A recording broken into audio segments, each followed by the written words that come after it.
Hello বন্ধুরা, welcome to my channel. বন্ধুরা, চলে এলাম নতুন আবার একটি ভিডিও নিয়ে। বন্ধুরা, আশা করা যায় সেপ্টেম্বর মাসেই হতে চলেছে ডব্লিউপি ও কেপি এক্সাম। তো আমাদের হাতে কিন্তু একদম বেশি সময় নেই। তোমাদের মধ্যে অনেকেই আছে যাদের প্রিপারেশন খুবই ভালো, তারা অবশ্যই এই সময়টায় ভালো করে রিভাইজ দেবে এবং সাথে প্র্যাকটিস সেট ও মক টেস্ট দিতে থাকবে। কিন্তু বন্ধুরা, অনেকেই আছে যারা নতুন করে শুরু করতে চাও এবং 2025 সালেই নিজেকে পুলিশ হিসাবে দেখতে চাও। তাদেরকে অবশ্যই বাকি যে সময়টা আছে সেটাকে খুব ভালোভাবে কাজে লাগাতে হবে এবং এই সময়টাকে সঠিকভাবে ব্যবহার করতে হবে। তাহলেই কিন্তু তোমরা তোমাদের স্বপ্ন পূরণ করতে পারবে। তো বন্ধুরা, আজ আমি তোমাদের সাথে শেয়ার করব কিভাবে 90 দিনের মধ্যে তোমরা ডব্লিউপি এবং কেপির সমস্ত সিলেবাস কমপ্লিট করতে পারবে এবং সাথে একটি ভালো মার্কস ক্যারি করতে পারবে।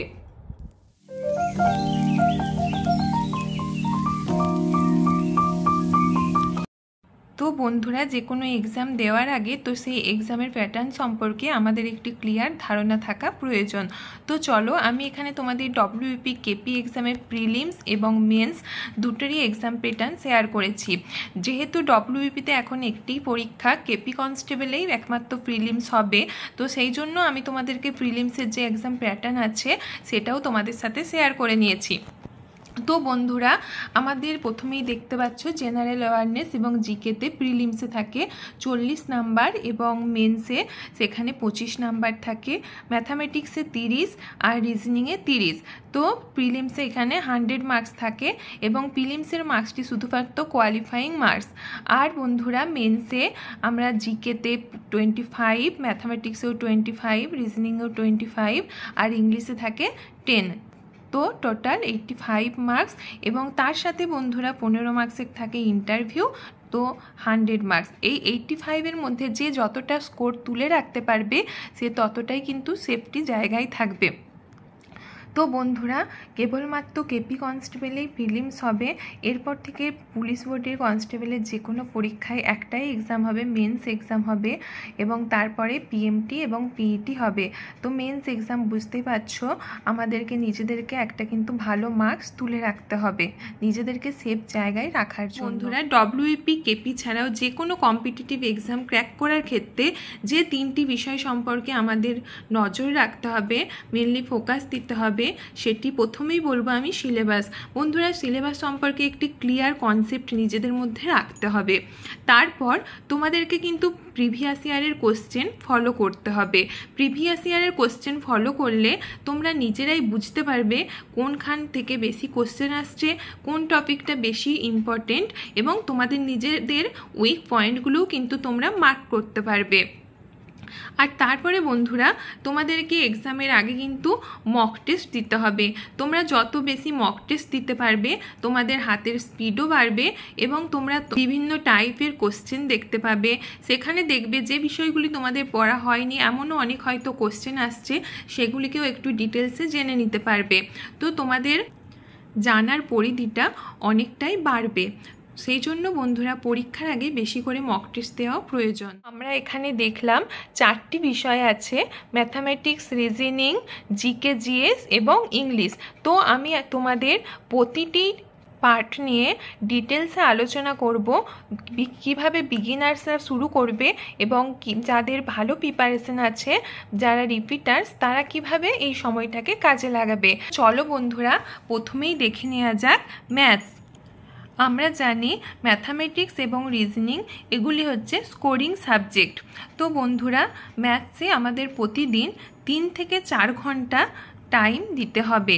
যারা বিগিনার্স আছো আমি কিন্তু তাদের জন্য বলছি, এখনও যে সময়টা আছে তোমরা যদি প্রপারলি স্মার্টলি ওয়েতে কাজে লাগাতে পারো, অবশ্যই তোমরা কিন্তু তোমাদের স্বপ্ন পূরণ করতে পারবে। তো তোমরা প্রথমেই যেভাবে শুরু করবে, চ্যাপ্টার ওয়াইজ প্র্যাকটিস করবে। তোমরা যে কোনো একটি বই ধরে চ্যাপ্টার ওয়াইজ প্র্যাকটিস করবে। আমার মনে হয় ডব্লিউপি এবং কেপি এক্সামের জন্য সুবীর দাসের বইটি বেস্ট।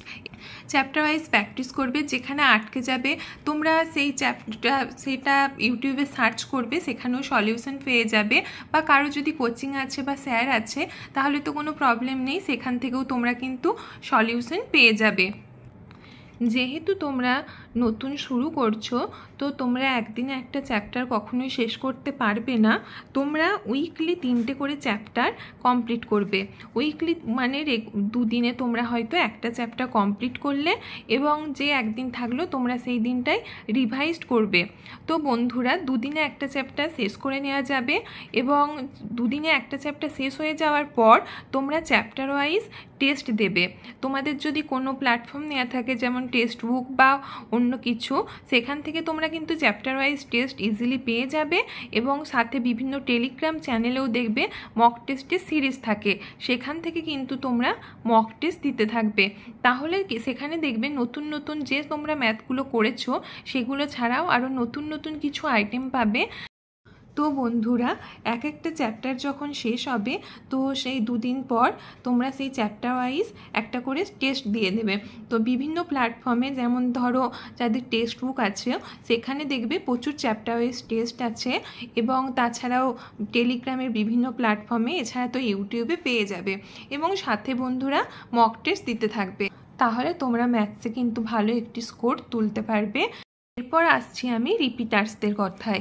তাদের তো অলরেডি একবার সিলেবাস কমপ্লিট হয়েই আছে, এই সময়টায় তারা বেশি বেশি করে রিভাইজ করতে থাকবে, চ্যাপ্টার ওয়াইজ রিভাইজ করবে। তাছাড়াও আগে প্র্যাকটিস করার সময় যে যে টপিকগুলি বা যে যে চ্যাপ্টারগুলো বেশি টাফ লেগেছিল সেইগুলোকে এই সময় বেশি করে কিন্তু প্র্যাকটিস করে নিতে হবে। এছাড়াও বন্ধুরা মিক্স সেট করতে হবে। অনেক সময় কি হয়, ধরো আমরা প্রফিট অ্যান্ড লস করছি, তো যখন পরপর করে যাচ্ছি তখন দেখবে অলরেডি ম্যাথগুলো হয়ে যাচ্ছে, কিন্তু যখন মিক্স সেটের মাঝে সেটা আমরা করতে যাচ্ছি, আগে করেছি ম্যাথটা কিন্তু অনেক সময় কি হয় আটকে যায়। তাই আমার মনে হয় এই সময়টায় তোমাদের জন্য মিক্স সেট প্র্যাকটিস করাটা খুবই কাজের হবে। এছাড়াও বন্ধুরা টাইম সেট করে মক টেস্ট আর প্রিভিয়াস ইয়ারের কোশ্চেন কিন্তু প্র্যাকটিস করতে হবে, তাহলে কি তোমাদের হাতের স্পিড অনেকটাই বেড়ে যাবে। তো বন্ধুরা চলো এরপর দেখে নেওয়া যাক রিজনিং সম্পর্কে। রিজনিং এমন একটি সাবজেক্ট, এটাও কিন্তু খুবই ভালো স্কোরিং সাবজেক্ট এবং এটাতে যদি আমরা একটু সময় দিতে পারি না, তো আমরা কিন্তু খুব ভালো মার্কস একটা ক্যারি করতে পারবো। আমরা যদি রেগুলার 2 ঘন্টা করে টাইম রিজনিংয়ের জন্য দিই, সেটাই আমাদের জন্য এনাফ হবে। তো বন্ধুরা, বিগিনার্সরা প্রথমে যেটা করবে চ্যাপ্টার ওয়াইজ কমপ্লিট করে নেবে। রিজনিংয়ের যে সিলেবাস আছে চ্যাপ্টার ওয়াইজ তোমরা ফলো করলে ইজিলি কমপ্লিট হয়ে যাবে। এজন্য তোমরা যে কোনো একটি বই ফলো করতে পারো, যেমন সুবীর দাসেরও বই আছে, আবার চঞ্চল ঘোষেরও নিমেষে রিজনিং বলে একটি বই আছে। এই বইগুলি ধরে তোমরা চ্যাপ্টার ওয়াইজ ফলো করবে। সাথে বন্ধুরা যেগুলো তোমাদের আটকে যাবে তোমরা ইউটিউবে সার্চ করবে, তো সেখানে কিন্তু প্রচুর শর্ট ট্রিক্স পাবে, সেগুলো তোমরা একটি খাতায় নোট করে নেবে, যাতে পরে যখন আবার সেগুলিকে রিভাইজ করবে সেই খাতাটি দেখলেই তোমাদের মনে পড়ে যায়। রিজনিংয়ের ক্ষেত্রে কিন্তু অবশ্যই time to time mix set practice করতে হবে, কারণ রিজনিংয়ের ক্ষেত্রে আমাদের হাতের স্পিডটা খুবই গুরুত্বপূর্ণ এবং সাথে প্রিভিয়াস ইয়ারের কোশ্চেন ফলো করতে হবে। তাহলে তোমরা নিজেরাই বুঝতে পারবে কেমন ধরনের কোশ্চেন আসে এবং কোনখান থেকে কোশ্চেন আসছে। তো বন্ধুরা এটা হলো বিগিনার্সদের জন্য। এরপরে চলো আমি দেখে নিই যাদের প্রিপারেশন খুবই ভালো জায়গায় আছে, যারা এই সময়টিকে শুধুমাত্র এখন রিভাইসের জন্য কাজে লাগাতে চাও, তো তারা অবশ্যই তোমাদের যেই যেই জায়গাগুলোই উইক আছো বা তোমাদের রিজনিংয়ের যে পার্টগুলো তোমাদের জন্য টাফ মনে হয় সেই চ্যাপ্টারগুলোকে এই সময় বেশি করে রিভাইজ করতে থাকবে। তার সাথে বন্ধুরা তোমরা রেগুলার সেকশনাল টেস্ট একটা করে দিতে থাকবে। ধরো তুমি ডাইসের একটা সেকশন ডাইস প্র্যাকটিস করলে, তো সেই দিন ডাইসের একটা টেস্ট দিয়ে দিলে, বা তোমাদের number series, letter series, mirror image, অনেক পার্টি আছে, তোমরা যেদিন যেটা প্র্যাকটিস করবে বা কোনো দিন দুটো একসাথে করলে সেগুলো একটা করে টেস্ট দিয়ে দিবে। সাথে বন্ধুরা মিক্সড প্র্যাকটিস সেট তো আমি সবার জন্যই বলবো, এবং তোমরা মোবাইলে অ্যালার্ম সেট করবে বা একটা টাইম ফিক্সড করে নেবে যে আমি এই 20 মিনিটের মধ্যে এতগুলো রিজনিং করব বা আধ ঘন্টার মধ্যে এতগুলো রিজনিং করব, এইভাবে তোমরা মক টেস্ট দিতে থাকবে। তো আমার মনে হয় তোমরা যদি এইভাবে পড়াশোনা করো তোমাদের জন্য অনেকটাই হেল্প হবে। আমি আমার পরীক্ষা দেওয়ার আগের অভিজ্ঞতা থেকে আমি তোমাদের সাথে কিন্তু এটা শেয়ার করছি। তো বন্ধুরা এরপরে আসি জিকে ও জিএস, যেটি একটি মোস্ট ইম্পর্টেন্ট পার্ট, যেটি হয় আমাদেরকে ডুবিয়েও দিতে পারে, আবার যার জন্য আমাদের মার্কস কিন্তু অনেক ভালো জায়গাতেও চলে যেতে পারে। তো জিকে জিএস সিলেবাস প্রচুর হিউজ, সেই জন্য এখানে প্রত্যেক দিন আমাদের 3 থেকে 4 ঘন্টা টাইম অবশ্যই দিতে হবে। তো যারা বিগিনার্স আছো তোমরা প্রতিদিন, তোমাদের কাছে নিশ্চয়ই বই আছে, তো তোমরা চ্যাপ্টার ওয়াইজ সেই বই থেকে প্রতিদিন এক একটা টপিক কমপ্লিট করবে। জিকের ক্ষেত্রে যে পার্টগুলো আছে, history, geography, science, polity, economics, static GK. তো তোমরা হিস্ট্রির জন্য জীবন মুখোপাধ্যায়ের বইটি ফলো করতে পারো। এছাড়াও তোমাদের কাছে তো রেলওয়ে চ্যালেঞ্জার, পুলিশ চ্যালেঞ্জার আছে। জিওগ্রাফির জন্য বন্ধুরা তোমরা কার্তিক চন্দ্র মণ্ডলের বইটি ফলো করতে পারো। এছাড়াও সায়েন্সের পার্টের মধ্যে বায়োলজি, ফিজিক্স, কেমিস্ট্রি, তপতি পাবলিকেশনের একটি বই আছে, এই বইটি ফলো করতে পারো। আর বন্ধুরা পলিটি, ইকোনমিক্স এগুলোর জন্য আমি আগেই তোমাদেরকে বলেছি তোমরা রেলওয়ে চ্যালেঞ্জার বা পুলিশ চ্যালেঞ্জার ফলো করবে, সাথে ইউটিউব ফলো করবে। আর স্ট্যাটিক জিকের মধ্যে বন্ধুরা ডান্স, আর্ট, কালচার, স্পোর্টস এই পার্টগুলি কিন্তু তোমাদেরকে দেখতে হবে। তো বন্ধুরা যেহেতু জিকে জিএসের হিউজ পার্ট, তো আমি নেক্সট ভিডিওতে তোমাদের সাথে শেয়ার করব কোন কোন পার্টগুলি তোমরা আগে পড়বে, মানে কোনগুলিতে বেশি গুরুত্ব দিবে, এবং বাকি হাতে সময় থাকলে তোমরা অন্য পার্টগুলি দেখবে। তো বন্ধুরা এরপর এছাড়াও জিকে জিএসের মধ্যে কম্পিউটার আর কারেন্ট অ্যাফেয়ার্সের কোশ্চেন থাকে।